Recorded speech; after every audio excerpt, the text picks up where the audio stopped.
আসসালামু আলাইকুম ভিউয়ার্স, কেমন আছেন সবাই? আশা করছি সবাই ভালো আছেন। আমি আলহামদুলিল্লাহ ভালো আছি।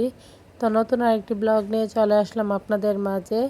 তো মেয়েকে নিয়ে স্কুল থেকে বাড়ি ফিরছি আর মেয়ের মুখের কিছু কথা শুনছিলাম। সে যাবার পথে অনেক কিছু আমাকে দেখাইতেছিল। তো সেইগুলো সম্পর্কে অনেক কিছু সে জানতে চাচ্ছিল। তার প্রশ্নের উত্তর দিতে দিতে আমরা মা মেয়ে আর কি রাস্তায় গল্প করতে করতে বাড়ি ফিরি। তো এইখানে আমরা একসাথে হাঁটছিলাম, তো ভালোই লাগছিল। তো এরপরেই তো বাসায় ফিরে মেয়েকে কিছু খাইয়ে দিয়ে ওকে হোমওয়ার্কগুলো করতে বসিয়ে দিই, আর এইদিকে আমি আমার কাজ শুরু করে দিই। তো আপনাদের ভাইয়ার যেহেতু কিছু কাপড় ছিল সেগুলি আর কি ধুয়ে নেড়ে দিতে চলে এসেছি। তো সকালের কাজগুলো সবসময় চেষ্টা করি সকাল সকালেই করে ফেলার।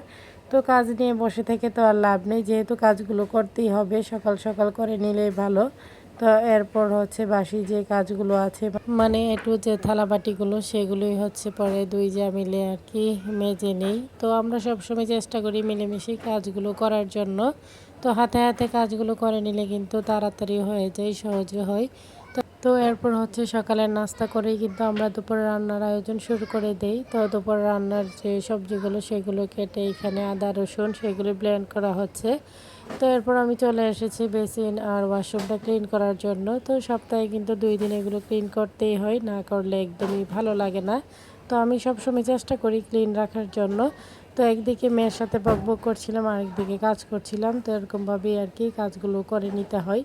তো ভিডিও দেখতে দেখতে যারা এই পর্যায়ে চলে এসেছেন, শুরুতে লাইক দিতে ভুলে গিয়েছেন, তারা অবশ্যই একটি লাইক দিয়ে ভিডিওটি কন্টিনিউ করবেন। আপনাদের একটি লাইক আমার ভিডিওটি অনেকজনের মাঝে পৌঁছে দিতে সাহায্য করবে। তো এখানে আমি হারপিক দিয়ে আর কি বেসিন আর ওয়াশরুমটা ক্লিন করে নিব। তাই আমি ওয়াশরুমে আগে থেকে হারপিকটা দিয়ে রেখেছি, যাতে করে লালচে যে দাগটা থাকে সেটা যেন উঠে যায়। আর হারপিকটা দীর্ঘক্ষণ আগে থেকে দিয়ে রাখলে দাগটা খুব সহজেই উঠে যায় এক ঘষাতেই। তো আমাদের মেয়েদের কাজগুলোই কিন্তু পরিষ্কার পরিচ্ছন্ন রাখা। তো সংসারের কাজ করতে গেলে দেখবেন আমরা টুকটাক অনেক কাজ করে থাকি, সব কিছু তো আর ক্যামেরায় বন্দি করা সম্ভব হয়ে ওঠে না। তারপর যতটুকু সম্ভব শেয়ার করি আপনাদের মাঝে। তো ফুটিয়ে তোলার চেষ্টা করি, জানি না কতটুকু পারি, একা হাতে যেহেতু ক্যামেরা বন্দি করে। জানানি আপনারা সবাই যারা রেগুলার আমার ভিডিও দেখেন, তো যারা স্কিপ করে যান তারা তো আর বুঝতে পারবেন না। যারা ফলো ওয়াচ করে দেখেন তাদেরকে বলছি। তো আমার ভিডিও দেখে যে যে ভালোবাসার আপুরা ফলো ওয়াচ করে দেখেন এবং সুন্দর সুন্দর কমেন্ট করেন, তাদেরকে অসংখ্য অসংখ্য ধন্যবাদ। তো আমার কাছে যেহেতু একটা ফোন, তাই আমি চাইলেও যখন তখন আপনাদের ভিডিও যে কমেন্টগুলো করে থাকেন আমার ভিডিওতে, তো সেগুলো রিপ্লাই আমি দিতে পারি না। মাঝে মধ্যে দেওয়ার চেষ্টা করি, যেহেতু বাবার বাড়িতে ছিলাম তখন বোন নয়তো ভাইয়ের ফোন হাতে নিয়ে এরকমটা আর কি করতাম, তো রিপ্লাই দিতাম। তো এখন তো আর দিতে পারি না, তো হয়তো বা মেসেজের মাধ্যমে দেই, কিন্তু আমি ভিডিওর মাধ্যমে আপনাদের এগুলো বলতে পারি না। তো কেউ মনে কষ্ট পাবেন না, সবাই সাপোর্ট দিয়ে পাশে থাকবেন। আমিও কিন্তু সময় করে আপনাদের ভিডিওগুলো ফলো ওয়াচ করে দেখে কমেন্ট করে আসি। তো সবাই সবার পাশে থাকলেই কিন্তু এই প্ল্যাটফর্মে এগিয়ে যাওয়া সম্ভব, আর নয়তো কোনোভাবেই সম্ভব নয়। তো আমরা কারো মনে হিংসা বিদ্বেষ না রেখে সবাই চেষ্টা করব সবার পাশে থাকার। সংসারের কাজ করে বাচ্চাদের সামলিয়ে তারপরে ভিডিও এডিট করে আপলোড করা যে কতটা কষ্টের, যারা এই প্ল্যাটফর্মে কাজ করেন তারাই বুঝতে পারবেন আমার কষ্টটা, আর নয়তো কেউই বুঝতে পারবেন না। তো যারা বুঝতে পারবেন অবশ্যই ভিডিওটা দেখে সাপোর্ট দিয়ে যাবেন, আর লাইক কমেন্ট শেয়ার করবেন। তো এই তো এদিকে দুপুরে রান্নাবান্নাও কিন্তু কমপ্লিট। তো আজকে দুপুরে রান্নায় বেগুন দিয়ে মাছ দিয়ে তরকারি রান্না করা হয়েছে, সাথে মুরগি রান্না। তো এই ছিল আর কি দুপুরের সিম্পল রান্না বান্না। তো এরপর ফ্রেশ হয়ে বাচ্চাদেরকে শাওয়ার দিয়ে নিজেও শাওয়ার করে নিয়েছি। তো এরপর দোকানের খাবারটা দিয়ে আমরা নিজেরও দুপুরের খাবার খেয়ে নিয়েছি। তো আমার শ্বশুর বাড়িতে আমাদের গাছে কি কি ফল ধরেছে সেগুলি আজ আপনাদের মাঝে শেয়ার করব। তো বাড়িতে আসার পর বাড়ির চারপাশটা ঘুরে কিন্তু আপনাদের মাঝে সেরকমভাবে আর দেখানো হয়নি, তাই ভাবলাম যেহেতু যেরকমই ধরেছে না কেন সেগুলি আপনাদেরকে একটু শেয়ার করি। তো এই ছিল আমাদের বিশাল বড় একটা লিচু গাছ, আর দেখেন এর মধ্যে অল্প কয়েকটা লিচু ধরে আছে। তো 2 বছর যাবত এরকমটাই হয়, গত বছর তো 5টার মতো হবে ধরেছে, এবার একটু ভালোই ধরেছে, কিন্তু এখনই গাছে ফেটে যাচ্ছে, এগুলো আর খাওয়ার উপযোগী হওয়ার আগে নষ্ট হয়ে যাবে। তো এদিকে মাশাআল্লাহ বেশ ভালোই কাঁঠাল ধরেছে এই গাছটাতে, আর এই গাছের কাঁঠালগুলোই খাওয়া যায়। তো আমাদের ঘরের সামনে একটা কাঁঠাল গাছ আছে, তো সেটাও কিন্তু কিছুদিন আগে ভিডিওর মাধ্যমে আপনাদের মাঝে শেয়ার করেছিলাম। তো এই যে কাঁঠাল গাছের পাশে যে একটা আম গাছ দেখতে পারতেছেন, এটার মধ্যে প্রত্যেক বছরই অনেক আম আসতো। তো এই বছর একটা আমও হয়নি।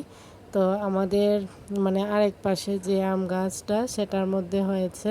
তো এই আমগুলো টক, আর যে আম গাছে বেশি বেশি আম ধরতো সেই আমগুলো মিষ্টি ছিল, এই বছর আর হয়নি। তো এদিকে দেখেন আম কাঁঠালের দিনই কিন্তু হচ্ছে কালবৈশাখী ঝড় শুরু হয়ে যায়। এই তো অন্যদিকে আকাশ পুরো কালো মেঘে ডেকে আছে, যে কোনো মুহূর্তে কালবৈশাখী ঝড় শুরু হয়ে যাবে। তো এদিকে অনেকে জমির মধ্যে কাজও করতেছিল, তো সেগুলি হচ্ছে এখানে যা বাস্তি তাদেরকে নিয়ে দাঁড়িয়ে গল্প করছিলাম আর দেখছিলাম। তো এরপর হচ্ছে এই পাশের একটা আম গাছের নতুন আম হয়েছে সেগুলি দেখছিলাম। তো একদমই অল্প 3টার মতো হবে আম ধরেছে। আর এই যে বিশাল বড় গাছটা, এটার মধ্যে যে আমগুলো দেখা যাচ্ছে সেগুলো একদমই টক, পেকে গেলেও টকই হয়। তো এই আমগুলো না মানে পেকে যাওয়ার আগেই পড়ে যায়, যেহেতু এগুলো একদমই মানে যে গুঁড়াটা সেটা একদমই নরম, আমের যে ডাঁটাটা। তো একটু বাতাস আসলেই পড়ে যায়। তো এগুলো এত টক মানে খাওয়ার মতো না, আর এত টক তো খেতেও পারি না। তো গতকাল কিন্তু এই গাছটা থেকে আমরা কাঁচা আম পেড়ে খেয়েছিলাম। তো বিশাল বড় সাইজের, দেখতেই পেরেছেন আপনারা। আর এখন উপর থেকে কতটুকু দেখা যাচ্ছে বুঝতেছি না। তো যতটুকু পেরেছি আপনাদের মাঝে শেয়ার করেছি। আর এই পেয়ারা গাছটা একদম আমাদের গেটের সামনে।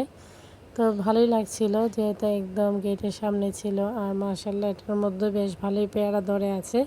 তো টুকটাক কিছু ফল গাছ আপনাদের মাঝে শেয়ার করেছি, আরও ফল গাছ আছে শ্বশুরবাড়িতে। তো আস্তে আস্তে সব কিছু শেয়ার করব। তো এরপর সন্ধ্যার দিকে হচ্ছে মুড়ি মাখা করে আমরা নিয়ে বসছিলাম, সবাই একসাথে খাবো। তো সবার কাছে আমার ছোট্ট একটি রিকোয়েস্ট, কেউ স্কিপ করবেন না, পুরো ভিডিওটি দেখে নেবেন। ভিডিওর কোনো অংশ দেখে যদি আপনাদের একটু ভালো লেগে থাকে লাইক কমেন্ট শেয়ার করে দিবেন। আমার ছোট্ট চ্যানেলটিকে সাবস্ক্রাইব করে বেল আইকনটি বাজিয়ে দিবেন। যারা নতুন ভিউয়ার্সরা জয়েন হয়েছেন তাদের কাছে যদি আমার ভিডিওর কোনো অংশ দেখে একটু ভালো লেগে যায়, সাবস্ক্রাইব করে পাশে থাকবেন। তো সাবস্ক্রাইব করে কেউ আনসাবস্ক্রাইব করবেন না, একটু ওয়েট করবেন। তো সময় মতো কিন্তু আমিও চলে আসবো আপনাদের পরিবারে। তো সবারই ধৈর্য থাকতে হবে, ধৈর্য না থাকলে কীভাবে একজনের পরিবারে গেলেও তো একটা সময়ের ব্যাপার। তো এরপর রাতের বেলা আবার সেমাই রুটির আয়োজন করা হয়েছে। তো ফ্যামিলির সবাই যেহেতু চালের রুটি দিয়ে খেতে পছন্দ করে, তো সেই জন্য চালের রুটি বানানো হয়েছে। তো যখন যে খাবে তখনই তারটা হচ্ছে আর কি সেঁকে দিব। তো এদিকে হচ্ছে দেবর বাসুর হাজব্যান্ড সবাই চলে এসেছে। তো আমিও চলে এসেছি, এখন হচ্ছে একে একে রুটিগুলো সেঁকে নিব। আর এই রুটিগুলো দিয়ে কিন্তু সেমাই দিয়ে খেতে ভীষণ মজা লাগে। তো কিছুদিন আগে দেখেছিলেন যে আপনাদের ভাইয়া 10 কেজি দুধ পাঠিয়েছিল, এর মধ্যে কিছু দুধ হচ্ছে দই বসানো হয়েছে, আর কিছু দুধ রেখে দেওয়া হয়েছিল ফ্রিজে। তো সেই দুধটা দিয়ে আজকে সেমাই রান্না করা হয়েছে। যেহেতু বিকেল থেকে কালবৈশাখী ঝড় শুরু হয়ে গিয়েছে বৃষ্টিতে, মানে ওয়েদারও ঠান্ডা। তো এরকম ঠান্ডা ওয়েদারে কিন্তু মানে এরকম গরম গরম খাবারগুলো খেতে ভীষণ ভালো লাগে। আর গরমের মধ্যে দেখবেন আপনি সেমাই রুটি এগুলো খেতেও মানে একদমই ভালো লাগবে না। তো যাই হোক, তো ওয়েদার ঠান্ডা সব কিছু মিলিয়ে ভালোই লাগছিল। তো এখানে আমি সেঁকে নিতেছিলাম, আবার আমার চাচি শাশুড়ি আসছিলেন, তো ওনাকেও দিয়ে দিলাম। তো সবাই মিলে বসছিলাম, গল্প করছিলাম। তো এরকমভাবেই আর কি, যখন সবাই আসে একত্র হয়ে সবাই মিলে গল্প আড্ডা চলে। তো এরকমভাবে আর কি আমরা রাতের খাবার খাচ্ছিলাম, তো আনন্দ হচ্ছিল। তো জয়েন্ট ফ্যামিলিতে এরকমই আনন্দ উল্লাস নিয়েই কিন্তু কাটে। তো সবাই ভালো থাকবেন, সুস্থ থাকবেন, আমার পরিবারের জন্য দোয়া করবেন। আশরিন স্যারকে দেখে সবাই মাশাআল্লাহ বলে দিবেন। সামনে নতুন কোনো ভিডিও নিয়ে আবারও চলে আসবো আপনাদের মাঝে। এখানে বিদায় নিচ্ছি, আল্লাহ হাফেজ।